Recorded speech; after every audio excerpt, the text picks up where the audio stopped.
Bonjour à tous. La désinformation s'impose aujourd'hui comme l'un des grands défis de nos sociétés connectées. Rumeurs, intox, manipulation d'images ou de vidéos circulent à une vitesse fulgurante sur les réseaux sociaux et ainsi que sur les plateformes numériques. Face à ce flot continu, le fact-checking, cette pratique de vérification des infos, apparaît donc comme un rempart indispensable. Mais que peut-il réellement ? Peut-il suivre le rythme effréné de la véracité ? Quels formats sont les plus efficaces pour toucher le public ? Quelle stratégie adopter pour contrer les fausses nouvelles sans pour autant tomber dans la surenchère ?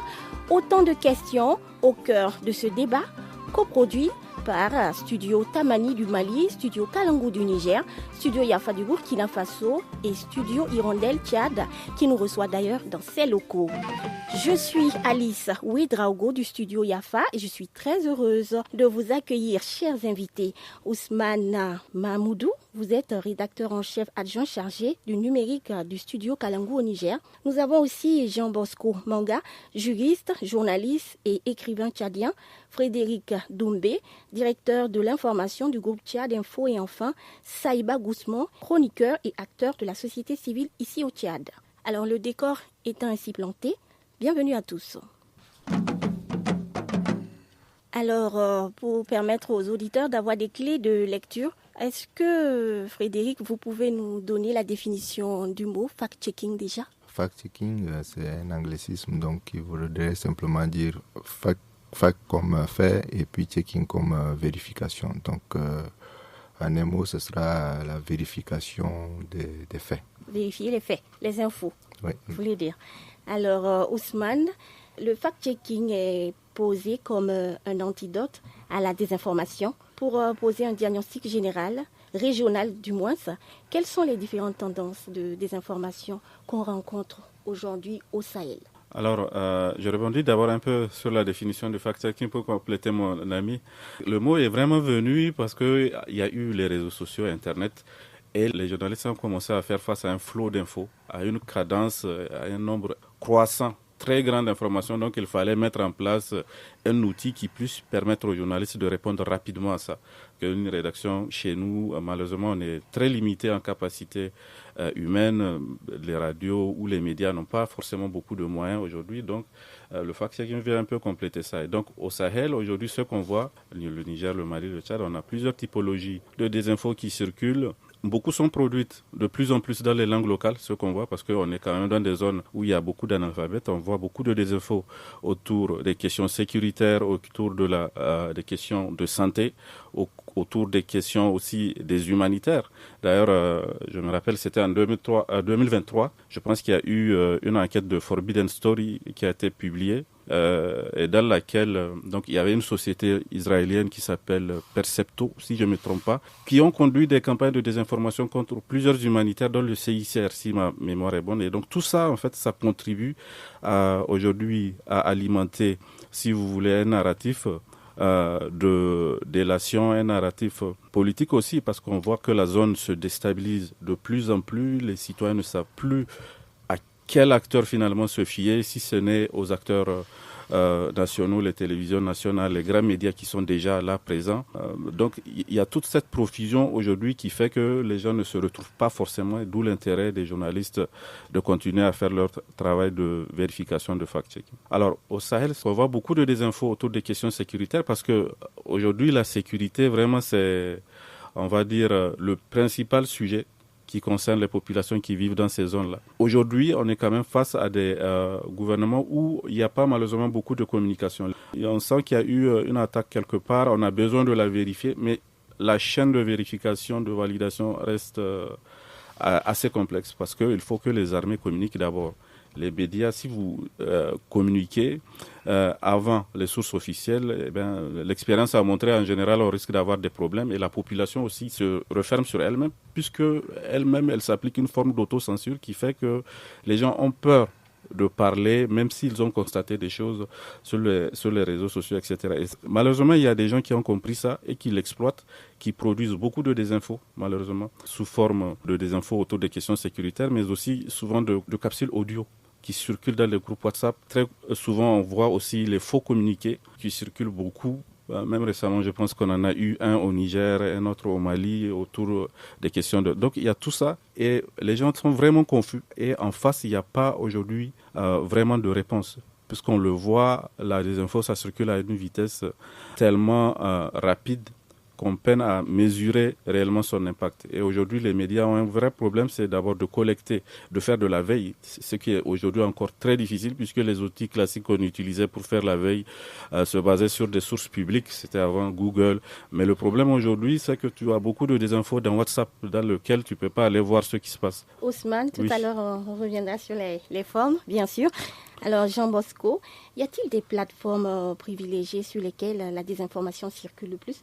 Je signale que vous êtes écrivain, journaliste et juriste ici au Tchad. Oui, nous avons des rumeurs et des intox qui, le plus souvent, sont utilisés pour des propagandes qui vont très vite dans un pays où la grande part de la population s'informe via WhatsApp, via Facebook. Souvent, les rumeurs peuvent provoquer des violences, provoquer des émeutes. Il y a aussi la crise même de confiance qui est généralisée envers les institutions, envers les médias et même les acteurs politiques. Donc ça fait que c'est difficile aujourd'hui de faire confiance à certaines sources d'informations. Et il y a aussi les fausses informations qui sont diffusées par les élites et par ceux qu'on appelle les influenceurs. Donc souvent la polarisation politique et aussi l'ethnicisation du discours fait que cela favorise la diffusion des informations qui sont souvent biaisées. Donc, les plateformes sont multiples. D'accord. Saïba Goussman, je rappelle que vous êtes acteur de la société civile. Alors dites-nous, les fausses informations circulent rapidement, comme on le dit souvent, c'est ça qui circule le plus vite. Alors comment est-ce que ces informations arrivent à impacter dans nos sociétés aujourd'hui? Il faut dire qu'il y a plusieurs leviers sur lesquels les gens jouent préalablement avant de diffuser les informations. Ces leviers, ça peut être la peur, déjà, et la peur, c'est quand même un sentiment qui est une émotion qui peut être déstabilisante. Et les gens, avant de véhiculer des fausses informations, travaillent sur ces questions-là, parce que généralement, ceux qui sont à l'origine des fausses informations savent que ce sont des fausses informations. Ils savent déjà que c'est des fausses informations. Ceux qui les diffusent, bien sûr. Ils savent que ce sont des fausses informations, mais maintenant, ceux qui les reçoivent, il faut mettre ces leviers-là en place pour que cela ait un impact maximum. Et donc cet impact-là, on va jouer sur la peur, on va jouer sur des émotions un peu, par exemple, à manipuler des histoires de santé, par exemple. Aujourd'hui, vous allez voir que dans les groupes WhatsApp, on ne parle que de ça, des remèdes miracles, à boire des décoctions de racines de ci, de ça, pour pouvoir guérir des maladies. Et bien effectivement, quand vous êtes face à une personne qui est malade, qui est souffrante et qui a besoin de solutions, qui est vulnérable, effectivement, vous touchez cette personne-là plus rapidement. Et ce n'est pas une histoire on a étudié, parce que généralement, les gens qui tombent dans le panneau, quand vous allez voir leur background, c'est des docteurs, limite des médecins, qui vont quand même aller s'adonner à ces pratiques, parce que ces personnes sont acculées, parce que ces personnes n'ont pas d'autre choix, ou bien parce qu'elles n'ont plus de solution. Quitte à se lancer dans une aventure liée à une information qui est complètement fausse, même quand on le sait, on est des humains, on a les émotions et tout ça, on se dit pourquoi pas. On se laisse emporter. On tente quand même. Alors Frédéric, on tente. Il dit que les diffuseurs généralement, ils sont au courant que ce sont de fausses informations, mais celui qui reçoit, lui, ne sait pas. Alors, quelle attitude adopter lorsque nous avons une information parfois qui porte à confusion? Je pense que pour compléter un peu ce que mon prédécesseur a dit sur les leviers, je dirais aussi à côté des leviers, il y a aussi ce que Jean Bosco disait, cette crise de confiance, mais aussi la nature a horreur du vide. Par exemple, les personnes légitimes apporter des clarifications ou bien de la bonne information sur un sujet donné restent en retrait. Ça laisse place justement à l'imposture. Donc maintenant, par rapport à la question de savoir quelle attitude, je pense que fondamentalement, tout être humain est doté un peu d'une portion de ce qu'on appelle le doute raisonnable, ou bien qui peut aussi se désigner comme étant l'esprit critique. Face à une information, le bon réflexe serait justement de chercher à vérifier. Même si aujourd'hui, c'est pas évident avec l'IA générative ou en gros, contenu non authentique aussi sont difficilement décelables. Donc, déjà, c'est d'adopter, on va dire, l'esprit critique face à une information. C'est de chercher à vérifier à minima avant de consommer ou bien de partager. Ousmane, je vois que vous voulez ajouter quelque chose.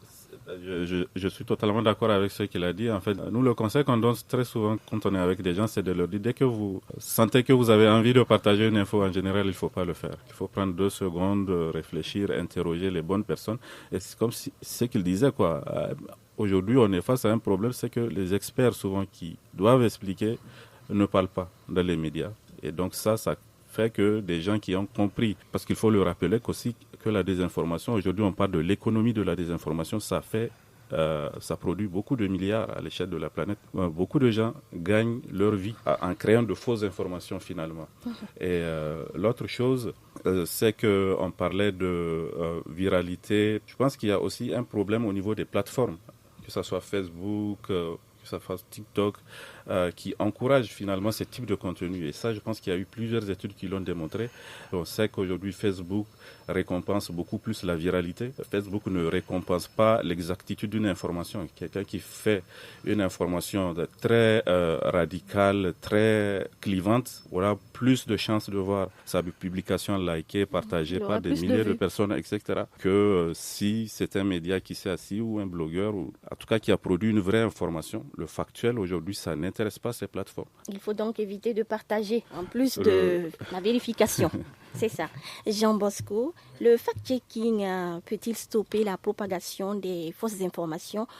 Par exemple, au Tchad ici, est-ce qu'on peut dire que le fact-checking, c'est un rempart? Pour la crise de confiance, par exemple, qui est généralisée, le fact-checking permet de redonner aux citoyens des repères fiables, surtout lors des périodes sensibles comme les élections, les conflits intercommunautaires, des tensions politiques ou bien des rumeurs sécuritaires, etc.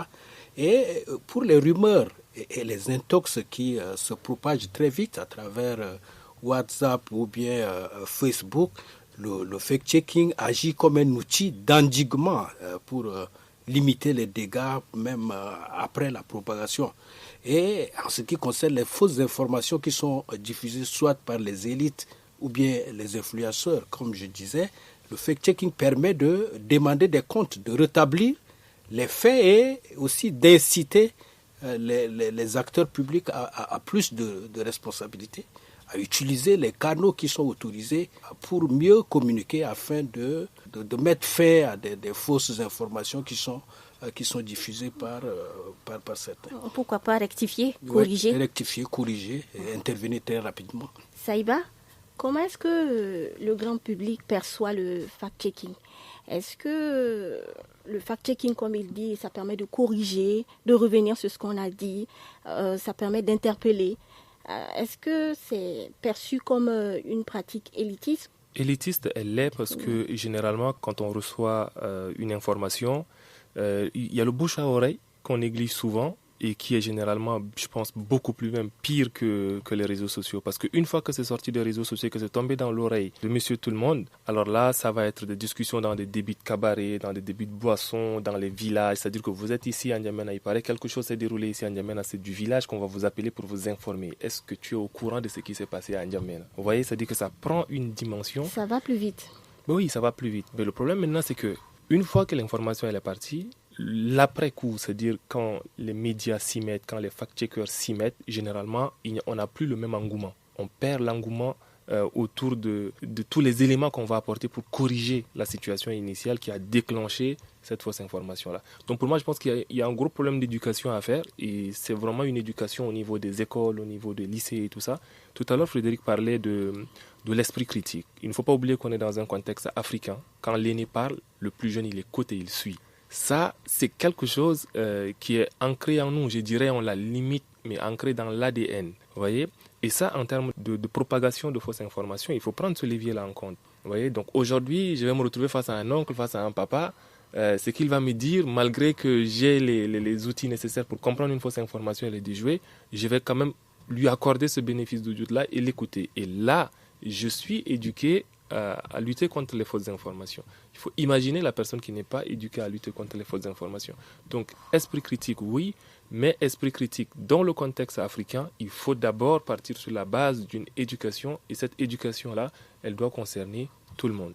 Ousmane, est-ce que, en tant que fact-checker de profession, est-ce que le fact-checking, c'est une pratique élitiste pour le commun des mortels? Ou bien moi, je pense que ce n'est pas du tout quelque chose de très compliqué. D'ailleurs, quand on regarde les outils que les fact-checkers utilisent, c'est des outils qui ont été développés par des passionnés à la base. Au tout début, c'était des geeks et ce n'était pas du tout au début des outils même qui étaient destinés aux journalistes pour faire de la vérification. C'est des outils récupérés justement pour permettre aux journalistes d'aller plus vite. Donc il y a plein de blogueurs aujourd'hui qui sont devenus de très bons fact-checkers, qui n'ont pas forcément étudié le journalisme. Encore une fois, toute la méthode, toute la technique, elle est gratuite. Les outils qu'on utilise, c'est des outils gratuits. Le plus souvent, l'info qu'on vérifie, c'est une info publique. Et il y a aussi un aspect du fact-checking, c'est qu'il a une vocation pédagogique. Quand je fais du fact-checking, la personne qui le lit ou qui m'écoute ou qui le regarde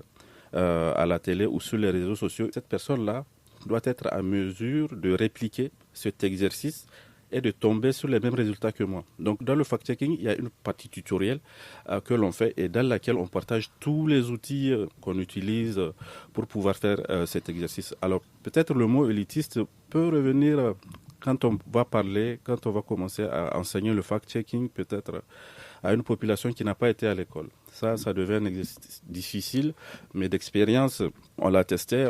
Ça peut être compliqué, mais une fois que les bases sont posées, le plus dur, je pense que c'est de traduire les documents. Comment tu arrives à expliquer c'est quoi une recherche d'image inversée dans une langue locale? Mais est-ce que le matériel aussi ne pose pas problème? Le matériel, une fois que tu as un téléphone portable aujourd'hui, c'est largement suffisant. Il y a tous les outils dessus. Il n'y a même pas besoin d'un ordinateur surpuissant. En fait, c'est pas comme on voit à la télé où tu vois le gars devant un PC qui manipule des chiffres. Non, quelqu'un qui a déjà accès à un smartphone, de base, il peut déjà faire du fact-check. C'est un outil qui est accessible c'est vraiment à la tout portée, le monde. oui. Même avec un téléphone, ça se fait. Oui. Non, mais après, le fait que l'outil soit accessible et que les gens le comprennent et l'utilisent, c'est deux choses différentes. Ouais.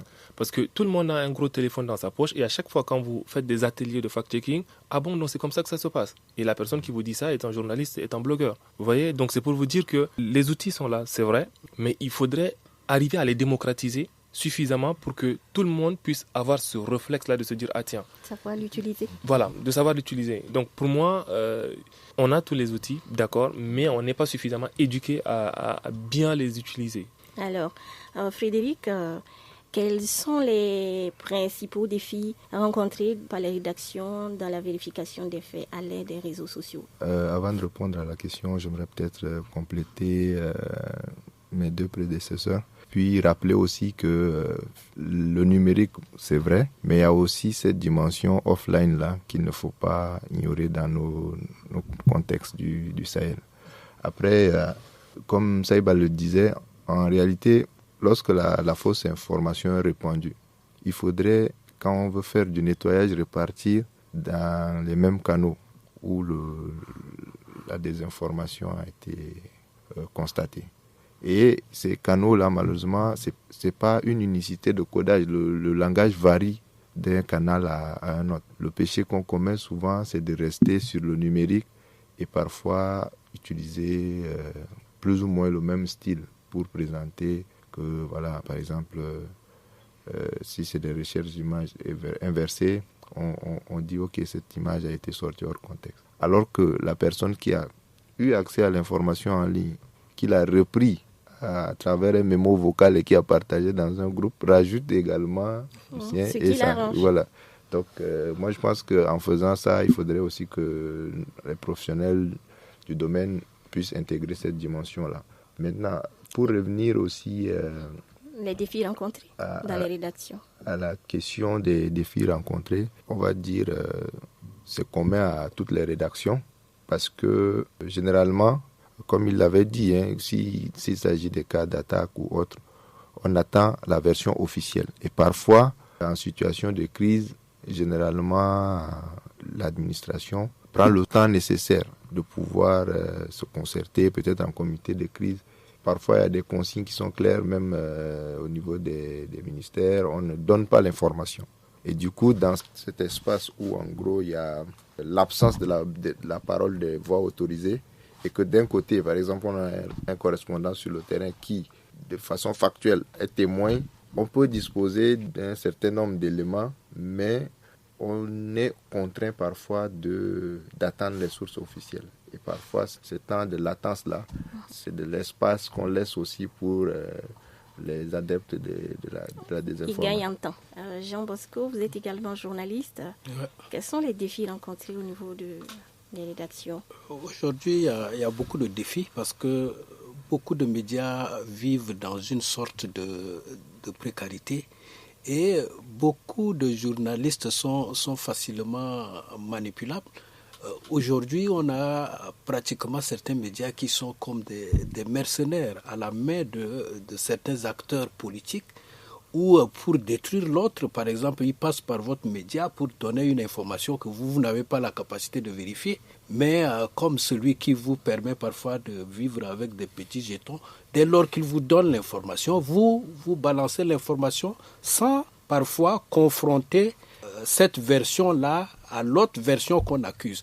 Donc cela fait qu'aujourd'hui, la vérification des médias avant de les diffuser pose énormément de problèmes. Et surtout aujourd'hui, on a une multiplication des médias en ligne qui jouent sur une sorte de sensationnel. Dès lors qu'ils trouvent une information, je ne sais pas, à caractère sécuritaire ou bien à caractère diffamatoire, etc., pose un véritable problème. Et je crois que beaucoup de médias ignorent même la mise à jour, par exemple chez nous au Tchad ici, de la loi pénale.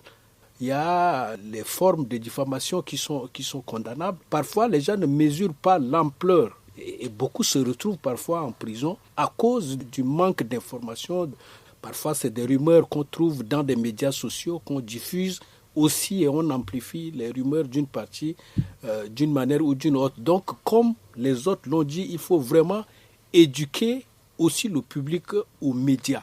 Donc, le fact-checking peut devenir, par exemple, comme il l'a dit, un outil pédagogique pour montrer comment vérifier une information. Tout à l'heure, on reviendra sur cet aspect-là. La question. Merci. Ousmane a parlé tout à l'heure que le fact-checking, tout le monde peut le faire à partir d'un téléphone.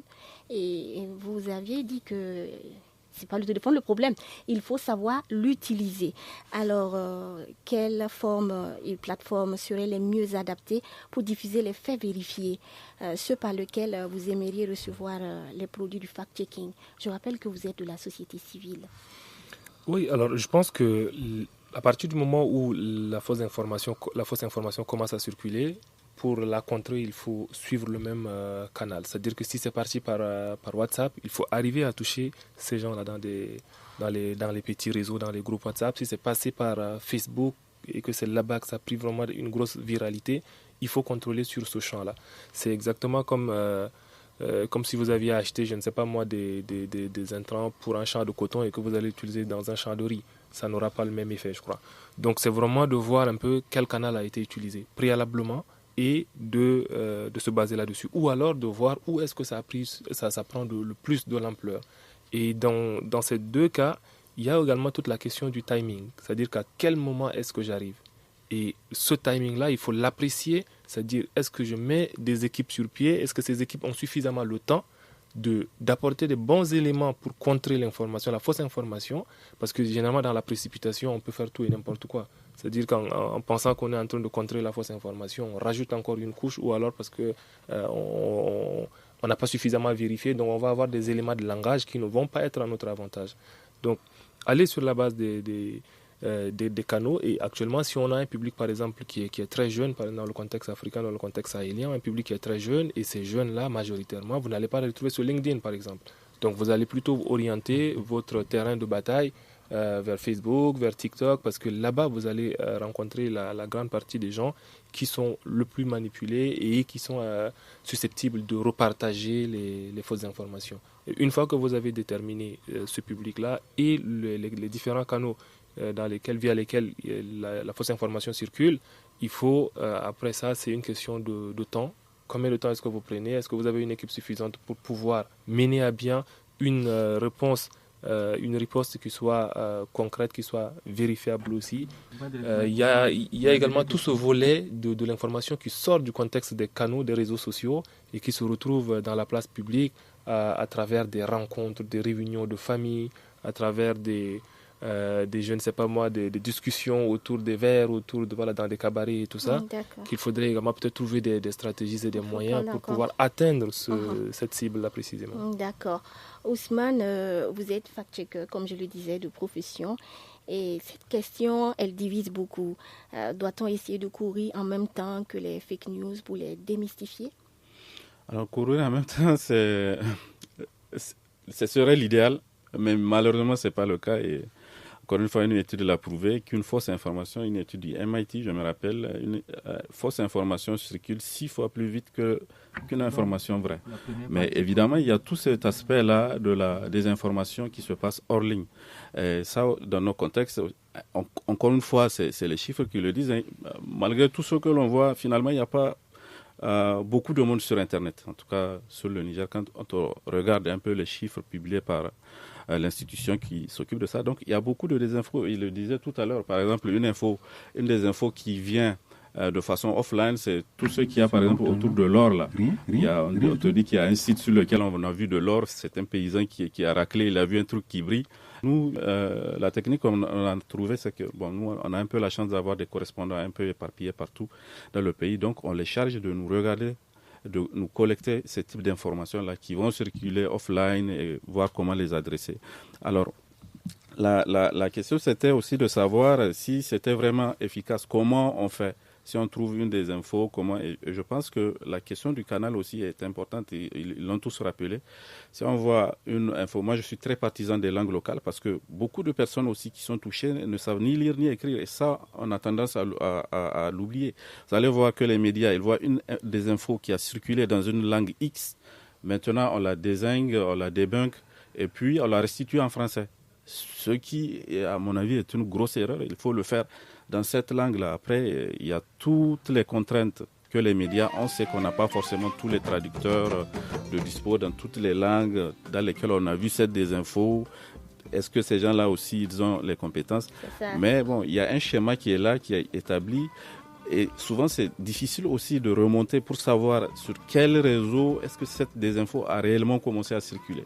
D'accord, c'est très important. Ouais, ça peut venir de comment ça s'appelle, de Telegram. En tout cas, pour les structures organisées, le schéma habituel, c'est que ça vient d'abord de Telegram. Ensuite, ça rejoint TikTok, puis ça se déverse sur Facebook. C'était un peu ça le schéma. Et donc, si vous voulez... si après vérification vous voulez toucher du monde, sur Telegram il faut déjà avoir une communauté, ce qui n'est pas évident. Alors TikTok, c'est relativement facile, même si aujourd'hui on ne comprend pas aussi comment cette application, comment ce réseau social fonctionne. On voit bien que Ousmane est très bien. Je voudrais terminer juste pour dire que et pour les gens qui sont hors ligne, pour les gens qui sont hors ligne, nous on est à la radio, c'est très important de le dire, on les touche là-bas, mais il y a aussi des focus group. Je pense qu'on peut revenir après dans une autre émission. Alors, c'est ici que s'arrête pour la première partie de votre émission qui s'est penchée sur le thème, le fact-checking à l'épreuve de la désinformation, format, rapidité et stratégie de riposte. Et pour décortiquer ce sujet, nous avions à nos compagnies Saïba Guzman, il est chroniqueur et acteur de la société civile tchadienne, Jean Bosco Manga, juriste, journaliste et écrivain tchadien, Frédéric Doumbé, directeur de l'information du groupe Tchad Info. Enfin, Ousmane Mahmoudou, rédacteur en chef adjoint chargé du numérique au studio Kalangu au Niger. Alors, la technique était assurée par Maurice Mangré. Merci beaucoup à vous, nos invités, d'avoir effectué le déplacement. Merci également à vous qui êtes restés à l'écoute et à très bientôt.